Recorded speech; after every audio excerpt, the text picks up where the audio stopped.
sa susunod na prayer rally. Diyos ko po, saan na naman kaya yung mga ruta nito? Saan yung susunod na prayer rally? Sa Malolos, Bulacan, hindi nga kayo pinayagan, di ba? Kumuha ng permit. So, sa susunod daw guys na prayer rally, dapat daw pong ipalabas na ang video na pulburon video na yan. Sabi ng ng isang nagkomento. Lalo pat ngayon, binubuhay ni former spokesperson Harry Roque itong pulburonic issue na impeachable offense daw po ito kasi betrayal of public trust daw po ang ginawa ni President Marcos. Diyos ko po. Guys, alam nyo itong issue ng pulburonic video, sa totoo lang, umay na ako. Kasi dati, nung una kong narinig yan, syempre talagang nandoon yung galak, gigil, kasi mantakin mo, presidente, nagpupulburon daw. Diba? Pero syempre, give the benefits of the doubt. Hanggat walang video, ay hindi tayo maniniwala. Pero dati, putok-batok yung issue na yan, yung pulburon. Halos parang madaming sumakay, madaming sumabay, mga ganyan-ganyan. Nagantay ako, 2 buwan, kasi sabi daw, ilalabas daw. Diyos ko po, nakaraang taon pa yan, yung simula yung pumutok ng issue ng sibuyas. Magdadalawang taon na jutang ng Ginemis.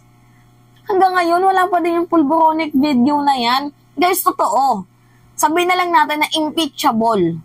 Sige, natin, pagbigyan natin itong si Roque, totoo. Pwedeng ma-impeach ang presidente kung totoong gumagamit siya. Kasi nga naman, sabi niya, betrayal of public trust. Pero bago niya sana sabihin yun, dapat may lihit niyo mong ebidensya sila. Guys, nakakasawang pakinggan yung mga yung mga paulit-ulit nilang sinasabi na ilalabas daw ang pulburonic video. To the point na sinabi ni Roque na binibigyan daw ng kopya itong si former President Duterte ng mga military ng pulburonic video ni President Marcos. Tinanggihan niya lang daw kasi ayaw niyang makakita. Mantakin mo, di ba? Sinisiraan niyo ang Pangulo tapos nung binibigyan na kayo ng kopya ng video, hindi niyo tatanggapin? Ano yun? Di ba? Sinisira niyo ang presidente. Lagi niyo sinasabi, Marcos resign. O nandyan na yung video, binibigay na sa inyo ng military para mayroon kayong reason para iparesign si President Marcos. Hindi niyo kinuha. Di ba? Mga halatang gawa-gawa. Tingnan niyo Grabe talaga. Diyos ko po. Hindi ko alam kung ano masasabi ko dito kay Harry Roque. May komento. Sino kaya itong law expert na ito? Tungkol sa legalidad ng matunog ngayon na pulburonic video. Bagong katagato na iniuugnay kay Pangulong Bongbong Marcos. Sino kaya may hawak ng video? Ibabalita yan ni Partner MJ. Partner MJ, napanood mo na ba yung video? Nako, itanong natin partner sa law expert na alam kong kilala nyo rin at pinaliwanag niya yung issue ng legalidad. At kung sakaling totoo ba ng video, pinaliwanag niya rin yung issue ng impeachment na maaaring kaharapin ng isang Pangulo. Tingnan nyo, magbabalita kayo yung thumbnail nyo. President Marcos impeach. Tapos hindi naman pala kayo sigurado sa binabalita nyo. Kaya deserve talaga na matanggal tong SMNI, no? Tingnan nyo guys yung ABS-CBN hindi na to binalita. Yung News 5 hindi na din to pinatulan kasi wala nga naman. Wala talagang video. 'Di ba? Pinatulan lang nila to nung si President Marcos, former President Duterte nagsalita doon sa Davao na meron daw tayong presidenteng addict, ganyan-ganyan. Pero nung lumabas naman po yung resulta ng PDEA at wala naman po talagang nakita, hindi na nila pinatulan. Hindi katulad dito sa SMNI na parang hindi sila natutunawan ba? Kung sa pagkain, hindi pa sila natutunawan. Kung sa pag-ibig, hindi pa sila nakaka-move on. Move forward na kayo. 2024 na wala pa din kayong character development. My goodness, law expert, naniniwala sa pulburonic video na wala namang sapat na ebidensya. Sko po, kakasawa. So yung pulburonic video pong yan, game changer. Pag lumabas po yan, game finished. Sa kanyang pinakahuling vlog ay pinaliwanag na international law expert na si Attorney Harry Roque ang epekto na umunoy pulburonic video na inuugnay ngayon kay Pangulong Bongbong Marcos. Ang video na sinasabi ng isa sa mga kritiko na administrasyon Ang vlogger na si Maharlika ay naglalaman ng paggamit di umano ni Marcos Jr. ng cocaine. Mantakin nyo? Kay Maharlika pala yung source nyo? Sko po. Anong credibility ni Maharlika? Bungangera lang yan. Pero wala po yung credibility as a vlogger. Sko po. Diba? Guys, sa totoo lang hindi sa pagbubuhat ng sarili kong bangko. Mas may sense naman akong pakinggan kay Maharlika, no? Alam nyo, pag nagko-content ako, meron akong nilalabas na source. Meron akong nilalabas na ebidensya. Si Maharlika, papakinggan nyo yan. Para kayong kumain ng tae niyan. Ano yung kredibilidad ni Maharlika? Diba? Hindi lang talaga yan nabigyan ng posisyon. Kaya ganyan yung bunganga niyan. Ano ba na? Ako, Diyos ko po. Nakakasawa na talaga guys itong issue na hindi ko nga alam bakit ko pa to kinontent, pero nung nakita ko kasi yung comment ng ng lalaki na dapat ipalabas daw po yan sa prayer rally, baka mamaya madami din yung sumabay. 'Di ba? So, syempre baka sabi na ipapalabas daw ang pulboronic video sa prayer rally, di yung mga tao sasama na naman sa kanila. 'Di ba? Kasi meron na namang panibagong aabangan, panibagong excitement. Diba? Ay, ipapalabas daw ang pulboronic video doon sa sa prayer rally. Tara, umaten tayo para tayo yung unang first hand information, mga ganyan-ganyan. Mantakin nyo guys, kung totoo man talaga yan, dapat noon pa yan lumabas. Kaso wala. Kasi hindi naman totoo. Sko po. Ako sa inyo. Ino ni Roque na hindi nito sinasabi na mayroong ganoong video. Pero ipinagtanong raw niya ito kay dating Pangulong Rodrigo Duterte. Sa katunayan, nung tinanong ko si Presidente Duterte kung nakita niya yung pulboronic video, sabi niya, ay, binibigyan ako ng kopya, hinindian ko. Dahil... binibigyan daw ng kopya si Digong, inayawan niya. See? Diba mga pathological liar? Alam niyo yun guys. Diba, ano yung ginagawa ng hakbang maisog? Demolition job. Ano yung sinisigaw? Marcos resign. So ngayon na nandito na yung isa sa pinakamalakas kuno na ebidensya para mapatalsik si President Marcos dahil nga betrayal o public trust, bakit hindi nyo kinuha? Diba? Bakit hindi nyo kinuha?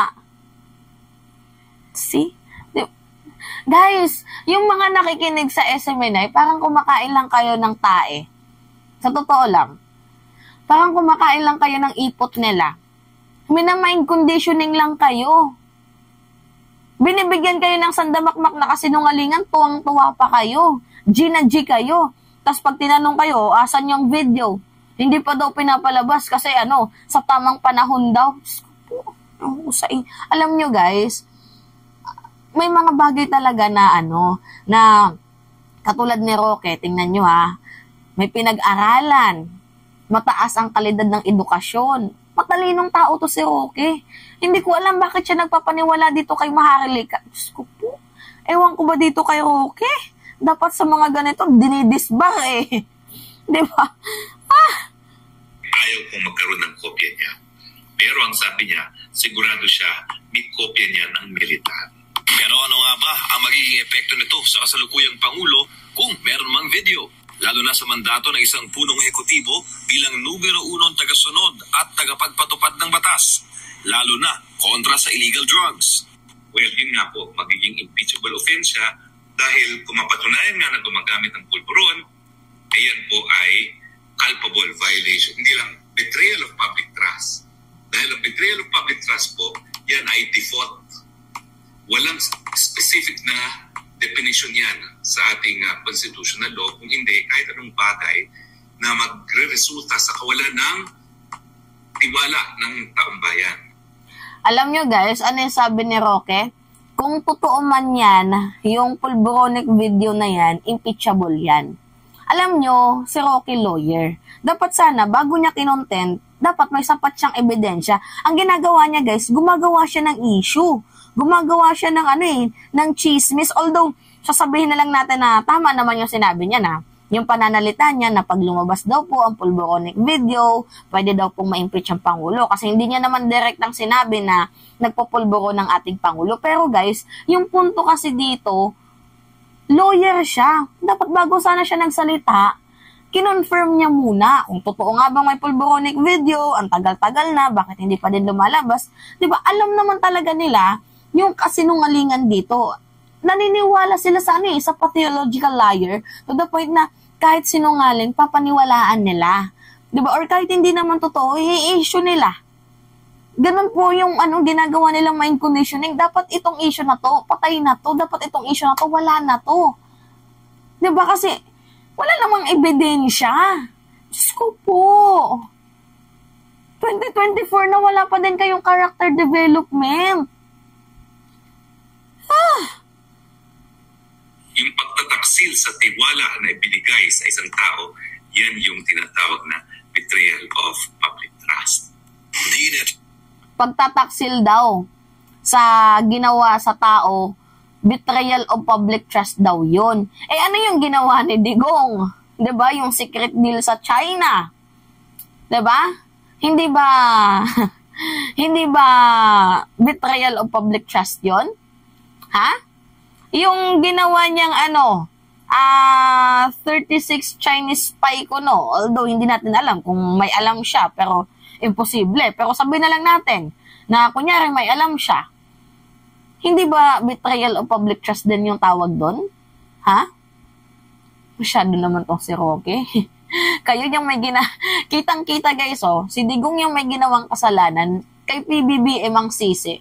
Mantakin nyo, yan yung mga utak ng mga talangka, naturing ang lawyer, naturing ang may pinag-aralan, pero yung kanyang pinaglalaban, hindi po tama ang pamamaraan. Guys, hindi ako matalino, aminado ko niyan. Magaling lang ba akong mag-research?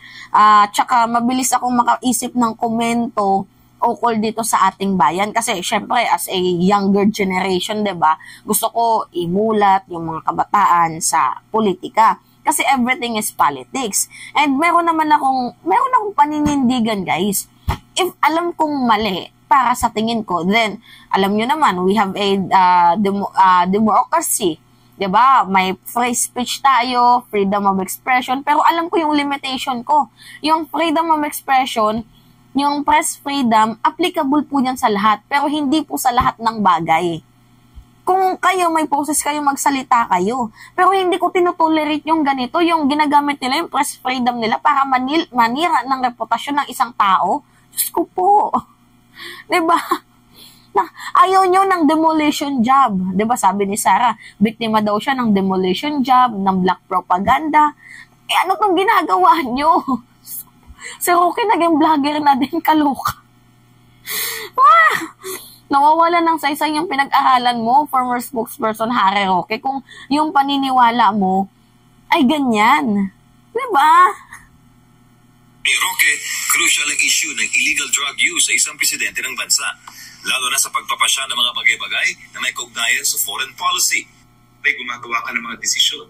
Kung aawayin mong China, kung ikaw ay iiyak sa Amerikano para magkaroon ng gera sa ating bakura, no? Kung ikaw pala ay nasa impluensya ng pulburon, baka mamaya mali ang mga desisyon mo. So ngayon, kukwestiyonin ng taong bayan, o lalong, mga importanteng desisyon ng ginagawa ng presidente, pero kung siya ay nasa influence ng pulburon, nasa tama ba siyang pag-iisip nung ginawa niya yung mga desisyon na yan? Yan, yung tinutukoy ni Roque. Meron naman palang dahilan kung bakit niya na-content yan. Dahil daw po sa naging desisyon ni President Marcos na pinaglalaban natin ang ating teritoryo, ang ating bahura, laban dito sa mga mga dayuhang nananakop. Guys, masyadong manipulative si Harry Roque to the point na sinabi niya na yung desisyon ni President Marcos na mag-iiyak sa US, na parang gusto ng gera, ganyan-ganyan. Wala pong gusto ng may gera. Kahit ako ayaw ko po nun. Hindi ko po gusto yung gera. Pero ano ba yung reason ko bakit ko sinusuportahan si President Marcos sa kanyang foreign policy? It is that because una, Pilipino ako. 'Di ba? Meron po akong pagmamahal sa ating bayan to the point na atin yan eh. 'Di ba? Within 200 nautical miles atin yan. Bakit hindi natin ipaglaban?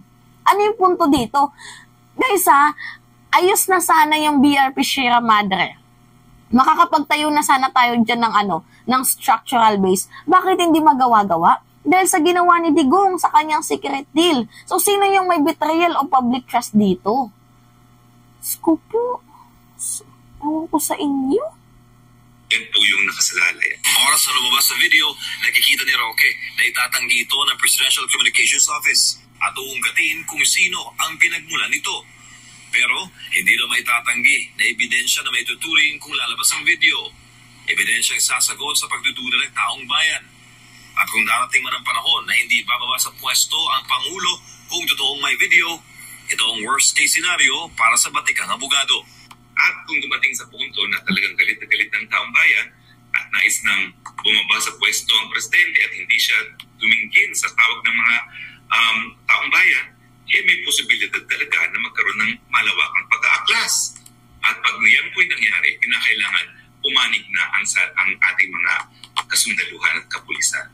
Papanig ba sila doon sa kapayapaan o papanig pa sila doon sa paggamit ng dahas para mapanatili sa gobyerno ang isang gobyerno na posibleng matakwil ang taong bayan kung lumabas nga yang pulburonik na yan. Alam nyo guys, ito yung pangit dito, no?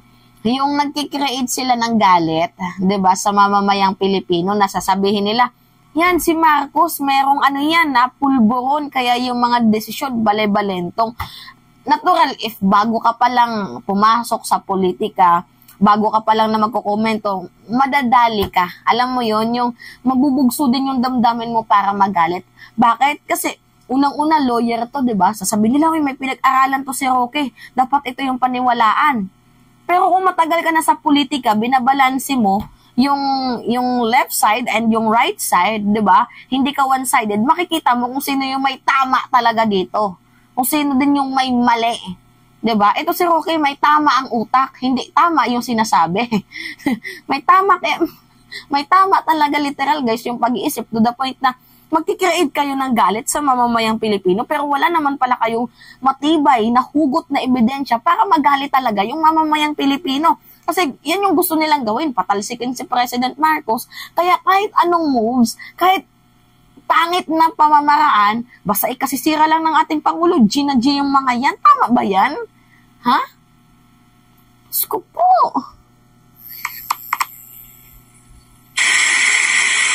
Partners, kung matatandaan natin, yung si Maharlika, yung vlogger na nagbabanggit nga ng pulboronic video, ay isa sa mga insider.